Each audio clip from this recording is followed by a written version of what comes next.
Hello दोस्तों, मेरा नाम हिमांशु गौतम है और स्वागत है आपका आपके अपने यूट्यूब चैनल पर। दोस्तों, डायरेक्ट सीधी सी बात करते हैं। आपने थंबनेल में भी पढ़ा होगा कि ये वीडियो किस पे बना रहा हूं मैं, कि मैंने 198 प्री में स्कोर कैसे किया सीजीएल में, ठीक है ना, उसके ऊपर है। तो मैंने ऐसे क्या चेंजेस किए अपनी पढ़ाई में कि मुझे इतना अच्छा स्कोर मिला, एक एवरेज स्टूडेंट होते हुए भी इतना अच्छा स्कोर मिला, ठीक है, 198। तो उसके पहले थोड़ा सा निवेदन कि यार अपने जो दोस्त लोग तैयारी कर रहे हैं उनको ये शेयर कर दो। मैंने कल भी काफी अच्छा वीडियो डाला था 25 डे स्ट्रेटेजी का, वो भी आप देख सकते हो। बहुत सारी चीजें मैंने डाली हुई है, अच्छी करंट अफेयर के बारे में, जीके के बारे में, इंग्लिश के बारे में, मैथ्स के बारे में, आप जाके देख भी सकते हो। तो सब्सक्राइब भी कर लो और अपने दोस्तों से सब्सक्राइब करवा भी दो, ठीक है। तो ये जो वीडियो है ये है इस पे कि 198 मैंने कैसे स्कोर किया। तो दोस्तों हुआ क्या ना कि मेरी तैयारी चल रही थी, मेरी कोचिंग ऑफलाइन खत्म हो चुकी थी, कंटेंट आ गया था, मैं पढ़ रहा था, फिर भी मेरा स्कोर 100 120 इस पे अटक गया, ठीक है। कभी पेपर बिगड़ गया तो 100 नंबर आ जाते, कभी अच्छा पेपर हो गया तो 120 125 नंबर आ जाते, पर इससे आगे बढ़ नहीं रहते। 140 50 का मैं आंकड़ा छू नहीं पा रहा था। तो चीजें मैं थोड़ा परेशान तो था इस चीज को लेके। तो दोस्तों मैं मॉक लगाता था, ठीक है, मॉक लगाता था प्रीवियस ईयर के, उनमें भी नंबर 125 30 35 आते थे। तो मैंने क्या किया कि आप देखो कि जो आरबी रिवोल्यूशन बाय एजुकेशन जो चैनल है, शुभम सर है उस पर, ठीक है। तो उन्होंने 18 का एनालिसिस करवाया था, सीजीएल 2018 का। उन्होंने टियर 1 का जो नॉर्मलाइजेशन का एनालिसिस हुआ था वो उन्होंने करवा रखा था कि अगर इस शिफ्ट में इतने बच्चों के जो एवरेज मार्क्स थे वो इतने थे और वो इंक्रीज होने के बाद इतने हो गए, इस शिफ्ट में इतने मार्क्स थे वो बढ़ने के बाद इतने हो गए। मतलब हर शिफ्ट में जो बच्चों के मार्क्स बढ़े वो उन्होंने एक लिस्ट बना के बता रखा था, जो आपको उस टाइम स्क्रीन पर दिख भी रही होगी, ठीक है ना। तो उन्होंने 18 का भी बताया हुआ है, ये 19 का बताया हुआ है, 20 का बताया हुआ है और 21 का भी बताया हुआ है। जब भी आंसर की आती है तो फॉर्म फिल करवाते हैं और वो उसको मतलब फॉर्म फिल करवाते हैं और जो भी डेटा है वो आपके सामने रखते हैं थोड़े टाइम बाद। तो हुआ क्या ना कि मैंने वो लिस्ट का स्क्रीनशॉट लिया, ठीक। अब जैसे पहला पेपर हुआ 18 का, 4 जून को हुआ था फर्स्ट शिफ्ट, ठीक है। तो मैं 19 के प्री के लिए मॉक लगा रहा हूं मैं, ठीक है। तो मैंने टेक्स्ट बुक में गया मैं और मैंने 4 जून फर्स्ट शिफ्ट का मॉक लगाया।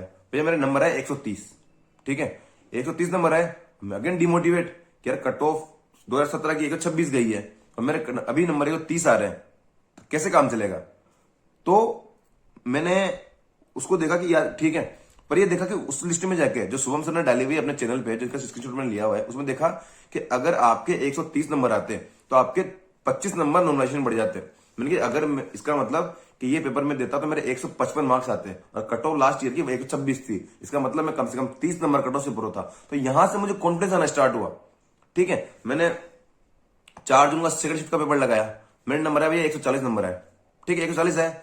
तो मैं अगेन वाली बात समझ में आती ना कि लास्ट ये कट ऑफ 126 थी, 140 तो जाने वाली है कट ऑफ, इस बार की लगभग जाने वाली है, तो यार बराबर नंबर आएंगे क्या। फिर मैंने लिस्ट में देखा कि भैया अगर आपके लास्ट ईयर इस शिफ्ट वाली शिफ्ट देते हैं तो आपके 30 नंबर बढ़ते नॉर्मलाइजेशन में। तो मैंने फिर देखा कि भैया 140 तो ये मेरे आ रहे हैं, 30 बढ़ते, इसका मतलब मेरा 170 स्कोर होता, भैया मेरी डबल कट ऑफ निकल जाती। तो यहां से कॉन्फिडेंस आना स्टार्ट हुआ, ठीक है। आप प्री के मॉक दो, मैं बताऊं आपको, बिल्कुल रियलिटी बता रहा हूं मैं आपको, ठीक है। 4 जून के पेपर बहुत हार्ड थे 2018 के जो हुए थे, 4 June first shift, second shift, third shift, और उसके बाद डायरेक्ट 6 जून का पेपर हुआ था, 5 जून का पेपर नहीं था। तो इसके तीनों पेपर बहुत ज्यादा हार्ड थे, इनमें 40 नंबर बढ़े थे। तो मैंने जब एक अच्छी तैयारी करने के बाद जब मैं मॉक लगा रहा था तो मैंने वहां जाके देखा, मैंने टेक्स्ट बुक में मॉक लगाया, ठीक है। मैंने 4 जून का मॉक लगाया, उसमें मेरे नंबर आए 157 के आसपास नंबर आए थे, ठीक है। रो में जब मैं अच्छा मतलब मैंने अच्छा सा कुछ कवर कर लिया था, करंट अफेयर कवर कर ली थी, इंग्लिश में मेरे अच्छे जो एक बताया मैंने उससे मेरे अच्छे मार्क्स आने लगे थे।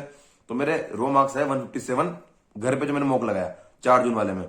तो उसमें देखा कि भैया नंबर कितने बढ़ते हैं, तो मैंने देखा यार इसमें 40 नंबर बढ़े हैं। आप सर्च करके देखो कि 2018 में जो फर्स्ट शिफ्ट में फर्स्ट में पेपर हुए थे उनमें 40 नंबर बढ़े थे बच्चों के। तो मैंने 157 नंबर तो मेरे रो आ रहे हैं और 40 बढ़ते तो भैया मैं तो 197 के आसपास पहुंच जाता। फिर मैंने अगले दिन मॉक लगाया, उसमें रहे 161 नंबर, ठीक है ना, 4 जून सेकंड शिफ्ट में 161 मेरे रो मार्क्स आए थे भाई साहब, ठीक है। तो मैंने फिर देखा लिस्ट में जाके, मैंने कहा इस शिफ्ट में भैया इसमें शायद 39 के आसपास बढ़े थे, मैंने कहा 200 नंबर हो जाते अगर मैं लास्ट ईयर ये पेपर देता इतनी तैयारी के साथ, तो मेरे 200 नंबर आते। तो एक बहुत तगड़ा कॉन्फिडेंस आया मेरे अंदर, ठीक है, कि यार मैं काफी अच्छा कर रहा हूँ, काफी अच्छी लीड ले रहा हूँ। जो आज मैं मॉक लगा रहा हूँ और उस हिसाब से अगर मैं प्रीवियस ईयर के मॉक आज लगा रहा हूँ और वैसा अगर नॉर्मलाइजेशन होता तो मेरे नंबर अच्छे आते। तो ये चीज मैंने कंटिन्यू फॉलो की, मैंने 2018 के 21 पेपर अच्छे से लगाए और उसके बाद हर जो शिफ्ट में जितने मार्क्स इंक्रीज हुए उस हिसाब से मैंने अपना स्कोर निकाला, ठीक है। और फिर मैंने देखा कि एक दूसरी बात कि आपके पास हर ईयर की जो 18 19 20 21 है यानी कट ऑफ भैया निकल के और सामने दीवार पे लगी रहनी चाहिए। आपको पता होना चाहिए कि 18 के मॉक लगा रहे हो तो उस टाइम भैया डबल कट ऑफ क्या थी, जेएससी कट ऑफ क्या थी और जो लिस्ट 3 वाली कट ऑफ है वो क्या थी। 19 के लगा रहे हो तो आपको तीनों कट ऑफ लिखी होनी चाहिए सामने, ठीक है। तो कट ऑफ का आइडिया से पता क्या होता है ना कि आप पता नहीं कर पाते। 19 में कोई इजी पेपर आया, ठीक है, उसमें आपका 50 नंबर आ रहे हैं, आप राजी हो गए भैया क्या हमारे 150 नंबर आ रहे हैं, अब मजा आ गया, फोड़ देंगे। अरे भैया वो सबसे इजी शिफ्ट थी, आपके नंबर आधा नंबर बढ़ेगा, 150 ही नंबर आ रहे हैं, 135 कट ऑफ जा रही है, आप ओनली 15 नंबर आ गए कट ऑफ से। तो आपको क्या करना है ना कि 18, 19, 20, 21 जो भी पेपर हो ना, इनकी कट ऑफ निकाल के दीवार पर लगी होनी चाहिए, और जो आप प्रीवियस ईयर मॉक लगा रहे हो उसके अकॉर्डिंग आपके कितने मार्क्स बढ़ेंगे। शुभम सर ने 18 की भी डाली हुई है, जो टीयर 1 के बाद वो एनालिसिस करते हैं, उस वाले वीडियो में देखना आप, ठीक है। 2-3 स्क्रीनशॉट मैं अभी दे रहा हूं आपको स्क्रीन पे। इसके अलावा जो 18 की लिस्ट देखोगे, 19 की देखोगे, 20 की देखोगे और 21 की देखोगे, ठीक है, उनमें लगभग 80 के आसपास पेपर है, ठीक है। तो इनमें देखना आप, और उस हिसाब से देखना कि मॉक लगाने पे आपके कितना, अगर उस टाइम आप ये मॉक देते हैं, ये पेपर एग्जाम में देते हैं, तो आपको फाइनल स्कोर कितना आता, तो वहां से आपका कॉन्फिडेंस काफी ज्यादा मजबूत होगा, ठीक है। आपको वही एनालिसिस करना है और कंटिन्यू बने रहना है। तो ये चीज थी, मैं लगातार करता रहा, ऐसे इन चीजों को फॉलो करता रहा, तो वहां मेरा लगभग 165, 170 के बीच में मेरा स्कोर आया था, और मतलब नॉर्मलाइजेशन के बाद ये स्कोर 198 हो गया। तो मुझे विश्वास नहीं हुआ भाई साहब कि यार इतना अच्छा स्कोर आ भी सकता है क्या। फिर देखा अगेन एनालिसिस वगैरह आया, वहां देखा कि यार अच्छा स्कोर है, रैंक भी अच्छी है, तो एक और प्री में स्कोर करना बहुत जरूरी है भाई साहब। इस बार का प्री क्वालिफाइंग है, मान लिया कि इस बार का प्री क्वालिफाइंग है, ठीक है, फिर भी आपको डबल लेवल कट ऑफ जो निकलेगी, अब अगेन वो 170, 180 जाने वाली है, कोई नहीं रोक रहा, तो वो क्वालिफाई करनी, कॉन्फिडेंस जरूरी है। अब प्री में आप 130 कट ऑफ जा रही है, 131 नंबर लाइक क्वालिफाई तो कर रहे हो, मान लिया, आपके अंदर कॉन्फिडेंस होगा क्या कि आप मेन फोड़ने वाले हो। जो बंदा 180, 185 लेके आ रहा है ना, उसकी लगभग तैयारी कंप्लीट है, वो 3 महीने क्या करेगा, ओनली मेंस के मौके लगाएगा। आप क्या करोगे कि अभी तो 180 में पहुंचने का ट्राई करोगे, ठीक है। तो भैया प्री में अच्छे से अच्छा स्कोर करना है, यानी क्वालिफाइंग है तो ओनली निकाल लो, जितना बेस्ट आप प्री में दे सकते हो उतना बेस्ट दो, प्री में अच्छा स्कोर होगा। भैया मेरे 198 जैसे आया ना, तो उस टाइम ने सोचा कि अब पूरी जान लगानी हो। उसी के फलस्वरूप ये हुआ कि मेरे मैथ्स में रो मार्क्स आए 16 नवंबर की शिफ्ट में, एक 193.5। तो 190, 190 लगभग 200, 200 के 3 सेट होते हैं, टीयर 1 के 201 और मैथ्स के 200 और इंग्लिश के 200, तो 3 में से मेरे 2 में तो 190 प्लस स्कोर था, ठीक है। तो एक एवरेज स्टूडेंट हूं मैं, उसके बावजूद इतना अच्छा स्कोर हुआ। तो ये था कि एक अच्छे से स्मार्ट स्टडी होती है, आप मॉक लगाओ, उस मॉक में आप प्रीवियस ईयर लगा रहे हो आप, और कितना बढ़ रहा है आप अपना स्कोर, वो चीज चेक करो, उसके बेस पे अपनी तैयारी करो। अगर नंबर अच्छे आ रहे हैं तो उसको उस तरीके से चलने दो। प्री में आप अच्छा स्कोर नहीं कर पा रहे तो मेंस की मॉक लगाना क्या मतलब है।